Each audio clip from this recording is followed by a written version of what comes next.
Hello viewers, welcome to Suman TV. ఈరోజు మనతో పాటు స్టూడియోలో ఉన్నారు సినీ రాజకీయ విశ్లేషకులు చందు శ్రీనివాస్ గారు. నమస్తే అండి. నమస్కారం అండి. సో ఈరోజు మనం మాట్లాడుకోబోయేది చాలా ఇంపార్టెంట్ టాపిక్.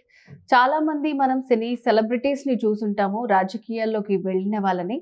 సో సినిమాల్లో నుంచి రాజకీయాల్లోకి వెళ్ళి ఈరోజు చాలా ఎక్స్పీరియన్స్డ్ రాజకీయ నాయకుడిగా కనబడుతున్నటువంటి పవన్ కళ్యాణ్ గారు. సో పవన్ కళ్యాణ్ గారు రాజకీయ ప్రస్థానాన్ని చూసుకుంటే 6 monthsలోనే ఆయనకి మన రాష్ట్రంతో పాటే కాకుండా వేరే రాష్ట్రాల్లో కూడా ఆయనని చాలా బాగా మెచ్చుకుంటున్నారు. సో ఎలా కనిపిస్తున్నారు అంటే ఒక పరిణితి చెందిన రాజకీయ నాయకుడిలాగా కనిపిస్తున్నారు. సో ఆయన గురించి నేను ఎంత మాట్లాడినా చాలా తక్కువే అండి.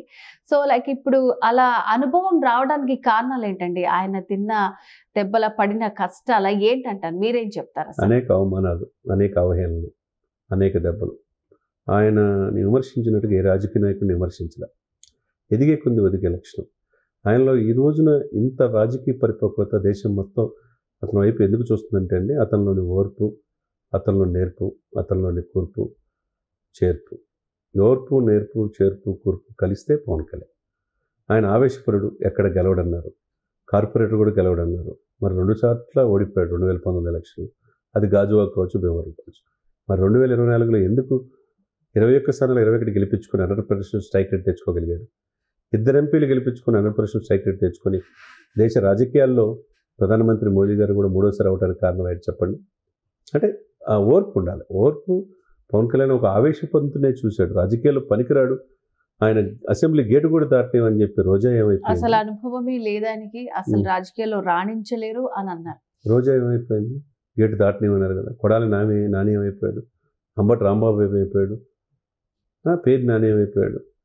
తర్వాత ఆయన ఐటీ మినిస్టర్ ఆయన ఏమైపోయాడు? వీళ్ళందరూ కూడా వాళ్ళ ఇంటికే పరిమితం అయిపోయారు. వాళ్ళ ఇంటి గేటు దాటి బయటికి రాని పరిస్థితి. ఆయన గేటు దాటిన పరిస్థితి. ఆయన హ్యాపీగా 100% స్ట్రైక్ రేట్తో వెళ్ళాడు.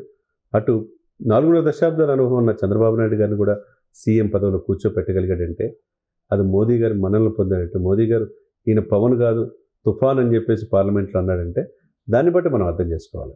అంటే మీరు అన్నట్టండి, ఒక సినిమాలో నటుడే కాకుండా రాజకీయాల్లో ఒకప్పుడు ఎంజీఆర్ గారు, ఎన్టీ రామారావు గారు, జయలలిత ఇలా సక్సెస్ అయ్యారు. తర్వాత చిరంజీవి గారు తన ప్రయత్నం తను చేశాడు, సెంట్రల్ మినిస్టర్ అయ్యాడు. ఇప్పుడు మొత్తం చూపు, దేశం మొత్తం చూపు ఎవరి వైపు ఉంది?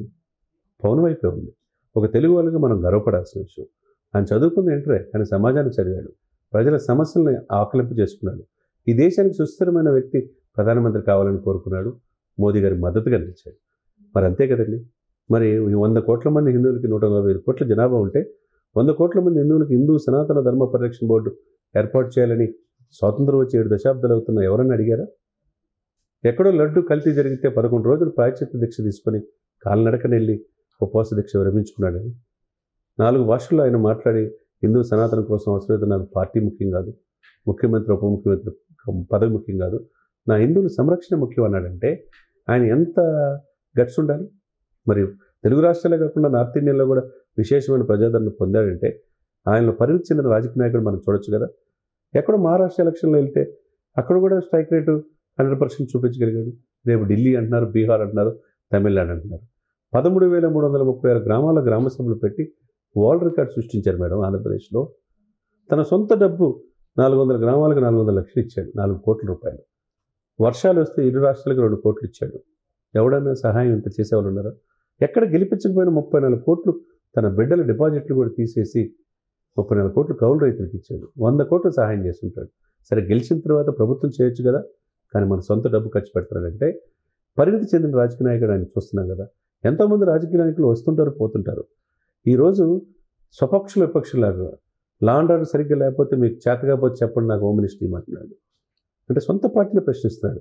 ఎక్కడ కోట్లు 45,000 కోట్లు అక్రమంగా బియ్యం సరఫరా అవుతాయి, దేశం సరిహద్దు దాటిపోతే ప్రశ్నిస్తున్నాడు. కోట్లు అక్రమంగా ఆక్రమించుకుంటే ప్రశ్నిస్తున్నాడు. మరి ఎంత గట్స్ ఉండాలి? జగన్ నిన్ను అధపాదాలను తప్పపోతే నా పేరు పవన్ కళ్యాణ్ కాదు, నా పార్టీ జనసేన కాదు అని చెప్పి చేశాడు. ఉభయ గోదావరి జిల్లాలు ఈస్ట్ వెస్ట్ 0కే పరిమితం చేస్తున్నాడు, 0కే చేశాడు. మరి ఆయన ఎంత పరిణితి చెందాడని మనం అనుకోవాలి. ఇప్పుడు ప్రధానమంత్రి మోదీ గారి దగ్గర ఢిల్లీ వెళ్తే 8 మంది మంత్రులు, ఉపరాష్ట్రపతి, ప్రధానమంత్రి వితిన్ అవర్స్లో ఆయనకు అపాయింట్మెంట్ ఇస్తున్నారంటే 25,000 కోట్లు విలువ చేసి జల్ జీవన్ మిషన్ పథకాలు ఓకే చేయించుకున్నాడంటే 7 ప్రాజెక్టులు క్లియర్ చేయించుకున్నాడంటే ఈరోజు పోలవరం పూర్తవుతున్న, అమరావతి పూర్తవుతున్న చంద్రబాబు నాయుడు అనుభవంతో పాటు పవన్ కళ్యాణ్ గారి పోరాట పట్టమే కదా. కాబట్టి దేశ రాజకీయాలన్నీ పవన్ కళ్యాణ్ అనే వ్యక్తిని ఒక రోల్ మోడల్గా చూస్తున్నారు ఈరోజు. రాష్ట్రంలో జరిగే ఎలాంటి విషయాలైనా సరే ఆయన చాలా సీరియస్గా తీసుకుంటున్నారు. మొన్న తిరుపతి ఘటనే కావచ్చు, సో సంబంధం లేకపోయినా ఆయన సారీ చెప్పారు. సో తన డిపార్ట్మెంట్ మొత్తం అందరితో కూడా సారీ చెప్పించారు. అండ్ పిఠాపురాన్నే అసలు ఒక ఆదర్శవంతమైన నియోజకవర్గంగా ఆయన చూపించారు అనే టాక్ కూడా వినిపిస్తోంది. సో అంటే ఫ్యూచర్లో ఏంటంటే అభిమానులకి అతీతంగా ఆయన చేసే పనులు చూసి ఆయన సీఎం అయితే బాగుండని అనుకుంటున్నారు. సో మరి మీరేమంటారు? డెఫినెట్గా అండి, అది కూడా వస్తుంది.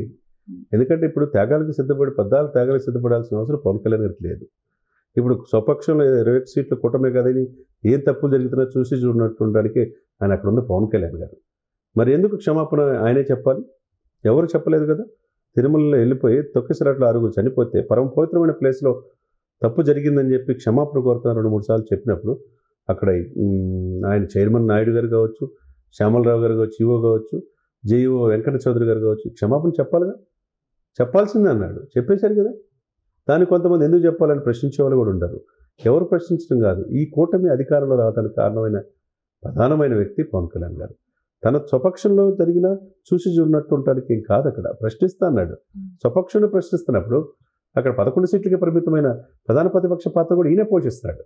కాబట్టి ఈయన పరిణితి చూస్తే పరిణితి చెందిన రాజకీయ నాయకుడు, పరిపక్వత చెందిన రాజకీయ నాయకుడు, పోరాట పటిమున్న రాజకీయ నాయకుడు. కాబట్టి డెఫినెట్గా ఈరోజు అనుభవం ఉన్న వ్యక్తి కావాలని చెప్పి ఆయన చేసిన 2027-25 నాటికి నెక్స్ట్ ఎలక్షన్స్లో ఈయన ముఖ్యమంత్రి అభ్యర్థిగానే ఉంటాడు. లోకేష్ గారు డిప్యూటీ సీఎంగా అభ్యర్థిగా ఉంటాడు. మరి అక్కడ వయసు భారం ఎక్కువ అవ్వచ్చు. 7 వయసు 74 సంవత్సరాలు పైబడిన చంద్రబాబు నాయుడు గారు కేంద్ర రాజకీయాల్లోకి వెళ్ళొచ్చు. ఏదైనా కానీ 2 సార్లు 2014లో ఆయన సీఎం చేసింది కూడా పవన్ కళ్యాణ్ గారే. 2019లో విడిగా పొడి చేసిన కూడా ఓడిపోయారు. 2024లో చెప్పి ఆయన దించి మళ్ళా సీఎం పదవి కూర్చోబెట్టింది కూడా పవన్ కళ్యాణ్. ఇప్పుడు త్యాగాలకు సిద్ధపడింది ఎవరు 2 సార్లు? పవన్ కళ్యాణ్. మరి 14 త్యాగాలు సిద్ధపట్టు అనుకుంటే అభిమానులు ఊరుకుంటారా? ఆయన కోరుకునేది ఆయన ముఖ్యమంత్రి పదవి కావాలని కోరుకుంటారు, అంతే కదండి. కాబట్టి డెఫినెట్గా నెక్స్ట్ ఎలక్షన్లో ఆయన ఆంధ్రప్రదేశ్ రాష్ట్రానికి ముఖ్యమంత్రి అయ్యే అవకాశాలు స్పష్టంగా కనపడుతుంది అనమాట.